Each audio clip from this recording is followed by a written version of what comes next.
khairul hadi hadi Muhammadin sallallahu alaihi wasallam wa syarrul umuri muhdatsatuha wa kullu muhdatsatin bid'atun wa kullu bid'atin dhalalah wa kullu dhalalatin finnar. Ayyuhal hadirun, sidang salat Jumat yang dimuliakan Allah Subhanahu wa taala. Pertama, marilah kita fahadus bin ni'mah. Kita berkisah tentang nikmat Allah yang Allah berikan kepada kita. Nikmat iman, nikmat Islam, dan nikmat kesehatan yang Allah berikan sungguh luar biasa sehingga kita bisa menunaikan sholat Jumat berjamaah. Khatib berwasiat kepada diri sendiri juga kepada jamaah sekalian, hendaklah senantiasa untuk bertakwa kepada Allah Subhanahu wa taala dengan sebenar-benarnya takwa. Karena ini adalah bekal kita terakhir ketika kita tidak ada amalan apapun kecuali dengan ketakwaan yang kita pertahankan sampai hari kiamat, minimal kita bisa memasuki surganya Allah walaupun dengan dibersihkan terlebih dahulu di neraka jahanam. Suatu ketika Rasulullah SAW menjelang sholat subuh bertemu dengan Bilal. Rasulullah menangis cegugukan, dan ternyata nangisnya Rasulullah dari semalam. Ketika turun firman Allah, dan setelah itu Rasulullah menangis sampai dengan sholat subuh Rasulullah masih menangis, sehingga Bilal bertanya kepada Rasulullah, "Ya Rasulullah, apakah yang terjadi kepada dirimu wahai baginda Rasul?"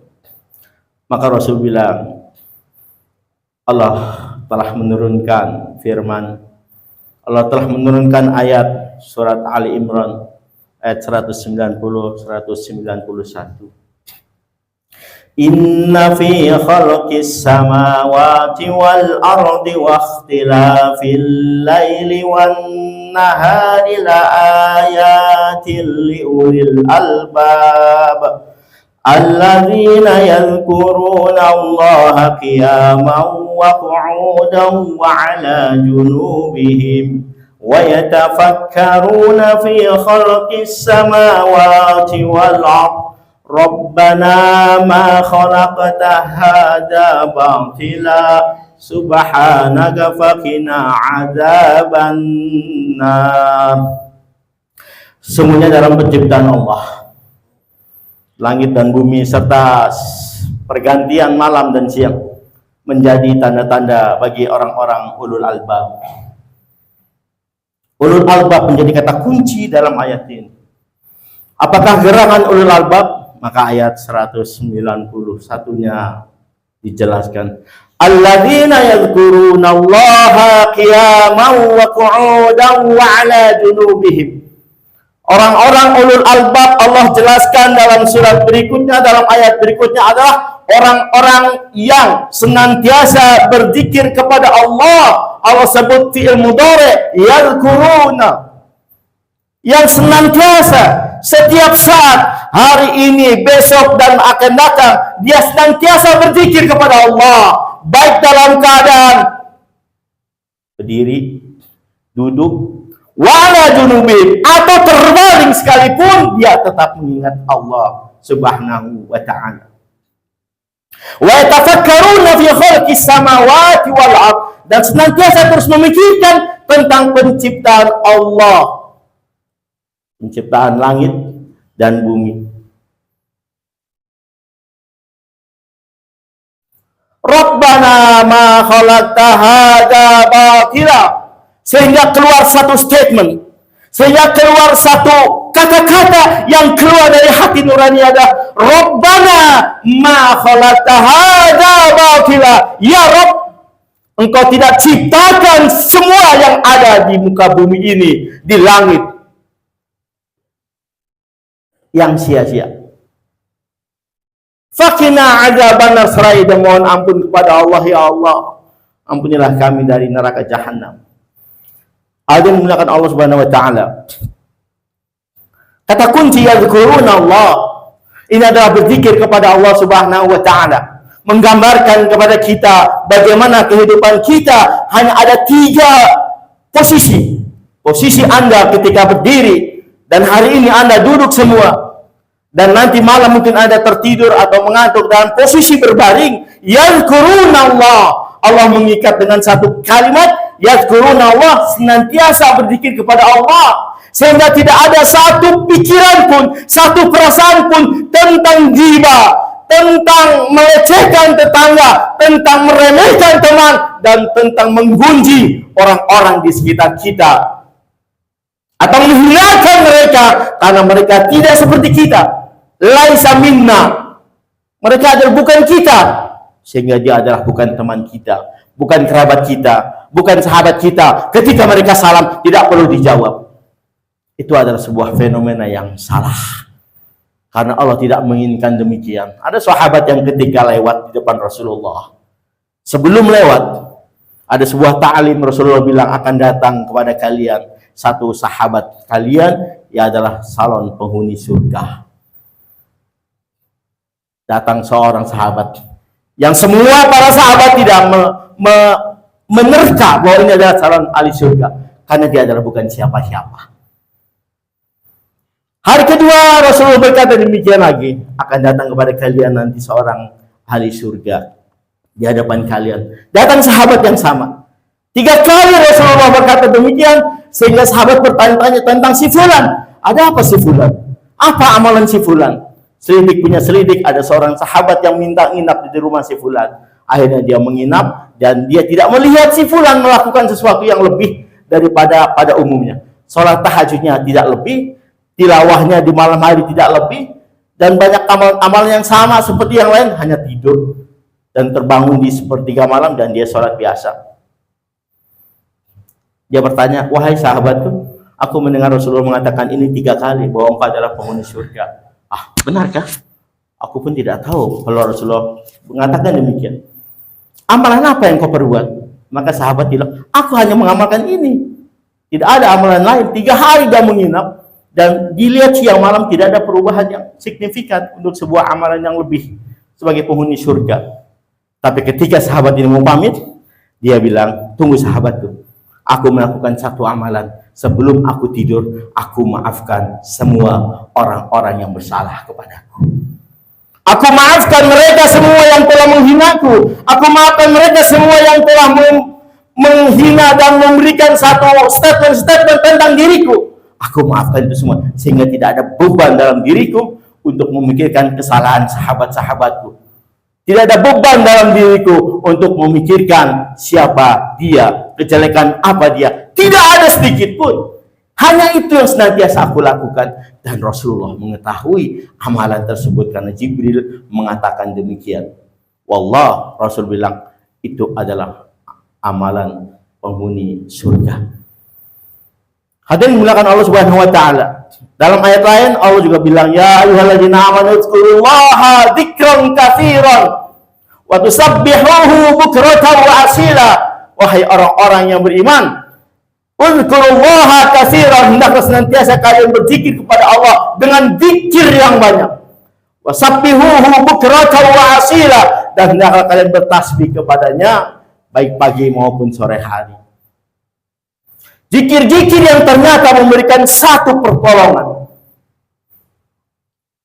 satu kekuatan inspirasi, dan Allah membukakan semua pintu-pintu kesulitan. Kisah ini diabadikan juga dalam kisah Yunus. Wa dhannuni idh dhahaba mughadiban yadhunnu an lan naqdir alayhi wa nada fi dhulumat alla ilaha illa anta subhanaka faqina adzaban nar. Dan ingatlah kisah Zunnun dalam Al-Quran itu disebutkan adalah kisah Yunus alaihissalam yang dimakan ikan besar. Idzahaba mughadiban, ketika dia meninggalkan kaumnya dalam keadaan marah. Yadhunnu alla naqdir alaihi, dia menyangka bahwa Allah tidak menyulitkannya ketika dia pergi dari kaumnya. Kita tahu bahwa kisah tersebut berakhir dalam sebuah kisah yang sangat mengharukan. Antara hidup dan mati, Yunus mempertahankan tentang hidupnya di dalam ikan besar yang tidak dikunyah oleh ikan, dan dia dibiarkan hidup di dalam, tidak Allah matikan. Apa yang akan dilakukan Yunus? Kesulitan itu adalah kesulitan antara hidup dan mati. Kalau Anda naik pesawat, ketika Anda turbulence, maka pesawat dalam keadaan guncang, semua berzikir kepada Allah. Yang beragama Islam, hatta tak pernah sholat, ya Allah, astagfirullah, ya Allah, astagfirullah. Semua berkumandang zikir di dalam pesawat tersebut. Dan fenomena ini pernah saya saksikan secara langsung. Semua. Maka Allah juga mengkisahkan Yunus, fanada fil dzulumat, maka ketika dalam kegelapan, gelap di dalam perut ikan, gelap ketika malam hari, dan gelap ketika ikan mengombang-ambingkan Yunus di dasar lautan. 3 kegelapan penderitaan yang dialami Yunus alaihissalam. Adakah kita merasakan kegelapan tentang kehidupan kita? Yang kita memandang masa depan kita suram, yang kita memandang masa belakang kita adalah berantakan, dan masa kini yang tidak pernah jelas. Pernahkah kegelapan itu dialami oleh kita? Sehingga kita berpikir, ya Allah, kalau memang begini mending saya mati saja. Pernahkah sampai kesulitannya kita mengatakan demikian?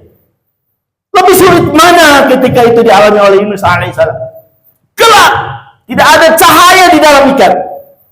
Maka yang Yunus katakan hanya satu, la ilaha illa anta subhanaka faqina adzabannar. Tiada ilah kecuali Engkau ya Allah.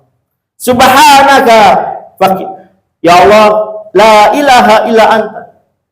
Tiada Tuhan kecuali Engkau. Subhanaka inni kuntu minadz zalimin. Maha suci Engkau ya Allah.